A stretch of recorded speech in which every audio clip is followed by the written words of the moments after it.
Lihim na pumasok si Mia sa study room ng kanyang ama. Hindi talaga siya matatahimik. Maaring hindi lang ang Tito Rodrigo at ang Tita Elvira niya ang magulang nito. Itinatago ba nila kay Jake? Maraming katanungan sa kanyang isipan. Pakiramdam niya ay may hindi talaga tama sa nangyayari. Binuksan niya ang mga drawer ng kanyang ama hanggang sa may nahanap siyang doong profile ng isang nagngangalang Judge Fidel Noble. Narinig na nga niya ang pangalan nito mula sa pag-uusap ng mami at daddy niya dito noong nakaraan. Nalaman din niya na kasal si Judge Fidel Noble kay Attorney Eva Noble. Umawang naman ang labi niya nang mabasa ang isang report na naroroon tungkol sa pagkamatay ng mag-asawa sa isang sunog. Nasunog ang buong bahay ng mga ito at kasamang namatay ang nag-iisang anak ng mga ito na si Jake Anthony Noble. Noble. Napabulong naman siya. It was stated na 3 taon gulang lang ang batang lalaki noong mangyari ang trahedya. At base sa edad ngayon ni Jake, she's concluded na maaring ito ang batang iyon. Pero bakit pinalabas sa report na kasama itong namatay? At paano ito napunta sa Tito Rodrigo niya at Tita Elvira niya? Isa pang report ang nakakuha ng atensyon niya. Mabilis niya iyong kinuha sa drawer ng ama niya at binasa. Iyong tungkol sa Tita Elvira niya kasama si Judge Noble. Umawang ang labi ni Mia sa mga nalaman. Her Tita Elvira was almost always seen before with the judge. May isang note pa siyang nakita doon where the name of certain attorney Ivy Noble was written and the address of the law firm kung saan located ang office nito. Mia? Gulantang ang mami niya nang maabutan siya nitong naghahalungkat doon sa mga gamit ng daddy niya. Nalaki din ang mga mata niya nang mapagtantong nahuli siya ng ina. Sa sobrang focus niya sa mga nababasa, ay hindi na niya naramdamang may pumasok na pala sa study room.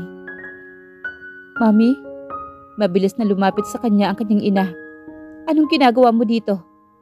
Halos marahas nitong inagaw ang hawak niyang mga papeles. Malakas ang kabog ng dibdib niya sa kaba at kaunting takot. Pero hindi siya nagpapigil, kundi ang tanungin ang kanyang ina. Ano po ang koneksyon ni Jake sa mga Noble?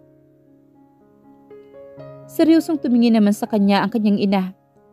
Narinig ko po kayo ni Daddy noong isang araw dito. I'm sorry, ma'am. Hindi ko po sinasadyang marinig ang pinag-uusapan nyo.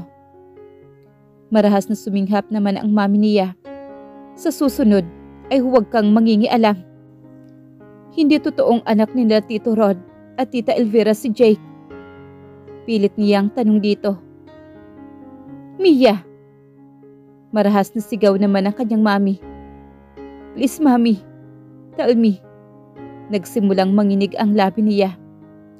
Sino si Judge Noble?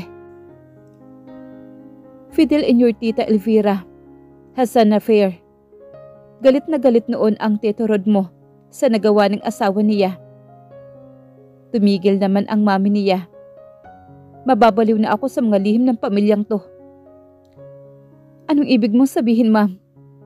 Sobrang lakas ng kabog ng dibdib niya. Sa takot sa mga malalaman pa. Ano nangyari? Napahilot naman ang mami niya sa sentido nito.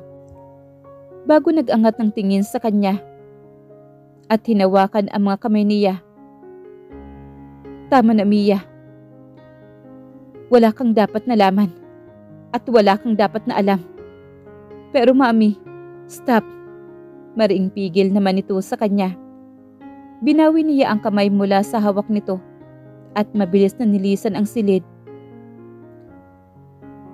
Nakatayo si Mia sa front ng law firm. Hindi siya nakinig sa mami niya. For the first time in her life, ay sinuway niya ang magulang. Takot siya magkamali mula noon. Pero kailangan niyang gumawa ng hakbang para kay Jake. Pumasok siya sa gusali at inakyat ang tamang palapag. Sinalubong siya ng isang may katabaang babae na mukhang sekretarya sa labas ng opisina ng taong sadya niya. Hi, ito ba ang opisina ni Attorney Ivy Noble? Pwede ko ba siyang makita? Kinakabahan siya. Ngumiti naman sa kanya ang babae. Teka, pwede naman siguro. Hindi rin naman gaanong abala si attorney ngayon. Anang mabait na sekretarya. Tumango siya at tipid itong nginitian. Pumasok ito sa pintuan ng opisina at saglit lang ay nakalabas na ito muli. Pumasok ka na, ma'am. Thank you. Uwi ka naman ni Mia. Ngumiti lang naman ito sa kanya at giniya na siya sa loob. Narinig niya ang pagsara ng pintuan ng nasa loob na siya ng malaking opisina ng attorney. Kasabay noon ang paglabas din ng sekretarya nito. Napabuntong hininga siya bago nag-angat ng tingin dito. Isang matangkad at magandang babae ang may nakahandang ngiti sa mga labi nito na para sa kanya ang bumungad kay Mia. Nalalaki naman ang kanyang mga mata. Hindi niya maalis ang tingin sa babaeng kanyang nasa harapan. Kamukhang kamukha ito ni Jake. Ito nga lang ay babae. Nagsimula itong humakbang papalapit sa kanya. Naroon pa rin ang maganda at magaang ngiti nito sa kanya. I'm Attorney Ivy Noble. Naglahad ito ng kamay sa kanya.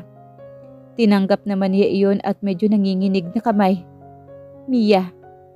Naputol ang pagpapakilala niya. Marahan siyang napailing. Halos kapusin ang hininga. Pwede bang bumalik na lang ako sa ibang araw? Bahagyang kumunot ang noo nito sa kanya, ngunit ngumiti pa rin. Yeah, sure. Tumango-tango ito. Of course. Maraming salamat. Tipid na aniya isang hakbang at umatras bago tuluyang tumalikod para makalabas na sa opisina nito.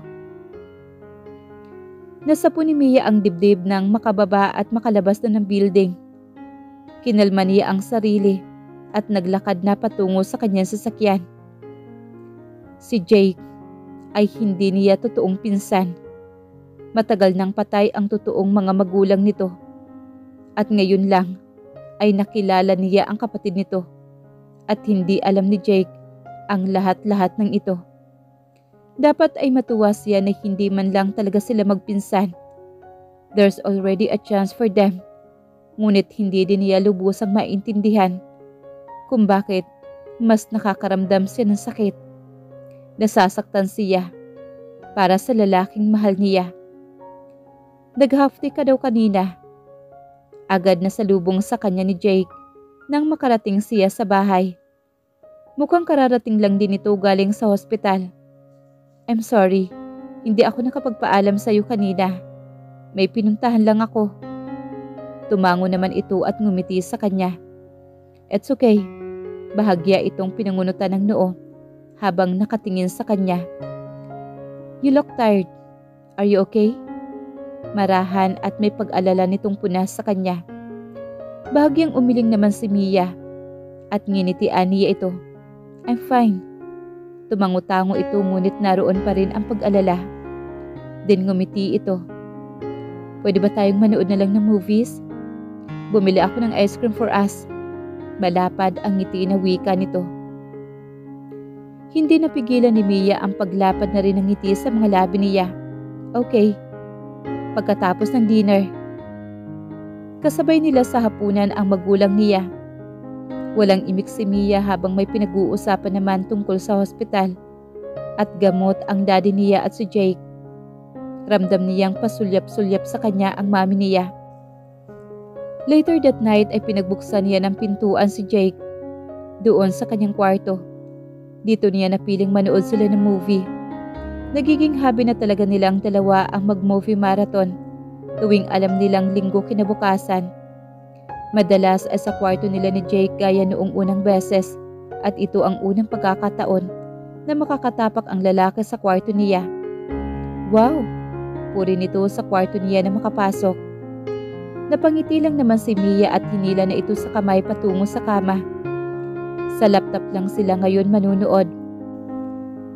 Umupo na siya sa kama niya at sumunod naman sa tabi niya si Jake. Ito ang may hawak sa ice cream na kakainin nila at paboritong flavor pa niya iyon. Marami nga itong binili. Nilagay na lang muna nila sa fridge nito dito sa kwarto ang iba.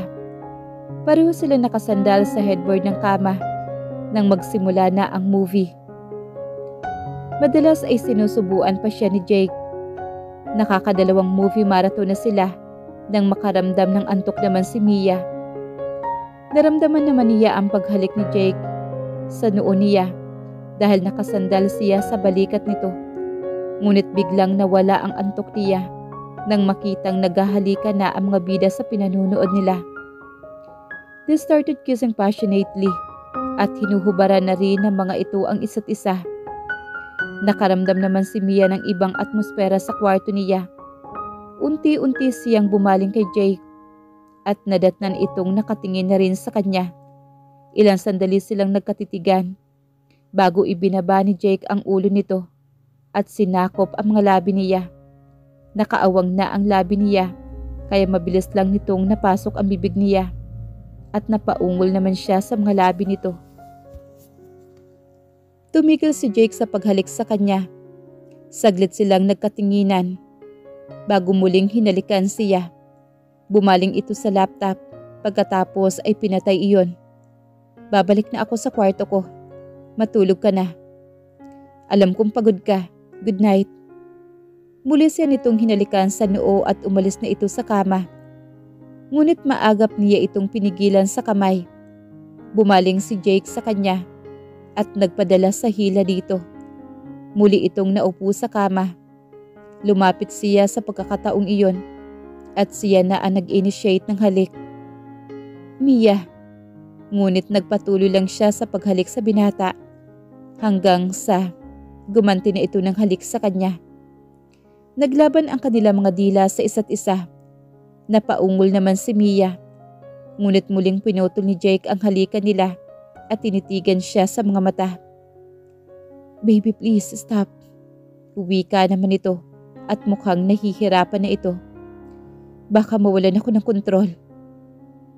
Napakagatlabi naman si Mia nang masulyapan niya ang ibang parte ng katawan nito at nakitang umbok sa gitna ng mga hita ng binata. Nag-iwas siya ng tingin doon at muling nag-angat sa mukha nito. Nagkatitigan sila ng ilang sandali bago siya nagsalita. It's okay, Jake. I love you. Wika niya rito. Pumupungay ang mga mata nitong nakatingin sa kanya. Hinawakan ni Jake ang kamay niya na nasa pisngi nito at dinala iyon sa mga labi para mahalikan ng marahan. Baka pagsisihan mo ito kinabukasan. Maagap siyang umiling sa sinabi naman ng lalaki. No, gusto ko ito. Matapang na wika naman ni Mia. Siguro ay dumating talaga sa buhay ng isang babae ang sandali kung saan handa na siyang ibigay ang sarili niya sa lalaking minamahal nang walang pag-alinlangan. Kahit pa sa mga panahon na walang pangako ng kasal o kahit ano pa mang pangako, gusto niya lang talagang iparamdam ang pagmamahal niya para dito. Tumango naman si Jake at unti-unting muling nilapit ang mukha sa kanya. Naramdaman ni Mia ang malambot na kama sa kanyang likod nang marahan siyang iniga ni Jake at kinubabawon siya. Unti-unti din itong tinatanggal ang pagkakabotones ng kanyang pajama top. Nagsimula namang hawakan ni Jake ang buong katawan niya. Nakikita niya ang pagnanasa sa mga mata nito. Giniya niya ang kamay ng lalaki sa kanyang likod para kalasin ang suot niyang bra. Bumaba ang ulo nito sa kanyang dibdib. Napaungol naman siya. May kabang nararamdaman si Mia, ngunit mas nananaig sa kanya ang pagmamahal niya para kay Jake. Hinahanap namang kamay niya ang laylay ng shirt nito at tinulungan niya itong mahubad. Umangat saglit si Jake para tuluyan niyong mahubad at itinapon na lang sa tabi nila. Inangat niya ang balakang para mahubad ni Jake ang salke pajama niya. You're so beautiful, Mia. Paus na wika naman ni Jake. Kinataranta niya ang sumunod nitong ginawa. Tuluyan nitong hinubad ang underwear niya at nang nasa tuhod na niya iyon, ay ibinaba nito ang mukha sa pagkababae niya. Hinihingal silang pareho pagkatapos. Muling hinalikan ni Jake ang noo niya bago ito umalis sa ibabaw niya. Marahan itong hinila ang nanghihina niyang katawan palapit dito. Pinaunan siya ng binata sa braso nito. Niyakap siya nito paulit-ulit na hinahalikan sa noo. I love you. Iyon ang huling narinig ni Mia na marahang bulong sa kanya ni Jake bago siya tuluyang nahila ng antok. Maagang nagising si Jake kinabukasan. Madilim pa sa labas nang maingat siyang umalis sa kama ni Mia. Ilang sandali niyang pinakatitigan ang magandang mukha ng babaeng mahimbing na natutulog. Napangiti siya at muling hinalikan ito sa noo bago siya tuluyang lumabas ng kwarto nito. Naligo siya at nagbihis sa kwarto niya at nang makalabas siya ay saktong lumabas din si Mia sa kwarto nito. Nagkatinginan sila at alam niyang nahihiya ang babae sa kanya.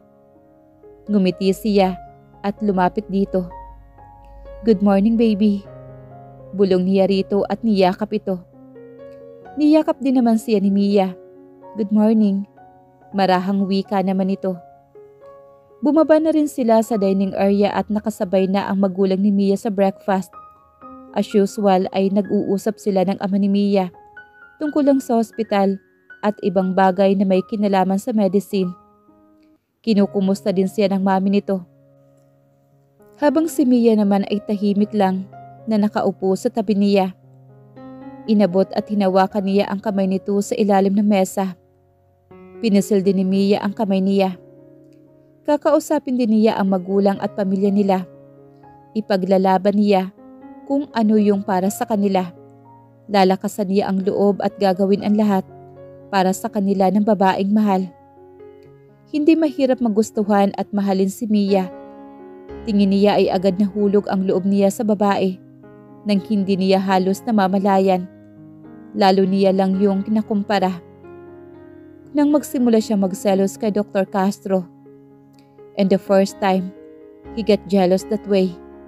Hindi naman siya nakaramdam ng ganoon katinding selos noon sa mga naging ex-girlfriend niya. Siguro dahil bata pa siya noon at dahil mas matindi rin itong nararamdaman niya para kay Mia.